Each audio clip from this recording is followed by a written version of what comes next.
இந்த அறிவிப்பு துறையில் கால் பதிக்க வேண்டும் என்ற ஆர்வம் உங்களுக்கு எத்தனை வயதிலே வந்தது, எவ்வாறு வந்தது, அதனுடைய பின்னணி வருது? இது ஒரு மிக ஒரு வரலாற்று ரீதியான ஒரு கேள்வி மாதிரி நான் தோணுகிறது. ஏனென்றால் நான் படிக்கிற காலத்தில், பாடசாலை காலத்தில் மாணவ மன்றங்களில் பேசுகிற பொழுது அந்த காலத்தில் தான் ஆரம்பித்தது. நான் நினைக்கிறேன் ஆண்டு 9க்கு பிறகுதான் அந்த ஆசை வந்தது.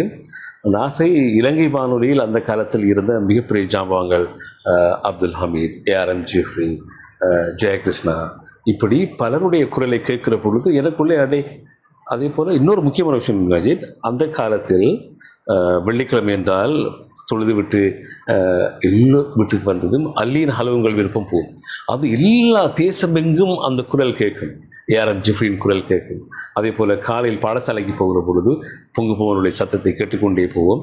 அதனை ஒரு மணிக்கூடாக நாங்கள் அதை ஒரு நேர சூசியாக, நேர கணிப்பீடாக பொங்கு போவனின் வானொலியின் தீமை பயன்படுத்தியிருக்கிறோம். அந்த காலங்களில் பார்த்தா அறிவிப்பாளர் என்றால் இவ்வளவு மவுசல், இவ்வளவு பேரும், இவ்வளவு ஆதரவும், இவ்வளவு பெருமிதம் இருக்கும் என்கிற ஒரு காரணத்தினால் இதுக்குள் தூண்டப்பட்டவன் தான் நான்.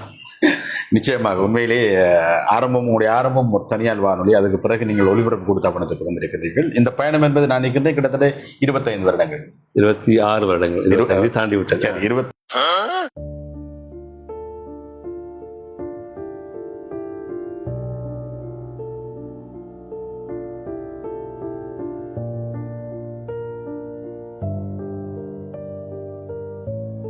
அது வெள்ளி விழா கலந்திருக்கின்றீர்கள். உண்மையிலே இந்த 25 வருடங்கள் என்பது நீங்கள் நினைத்தீர்களா நாங்கள் வாழ்க்கையில் இப்படி இந்த 25 வருடங்களை இந்த துறையிலே கடப்போம் என்று?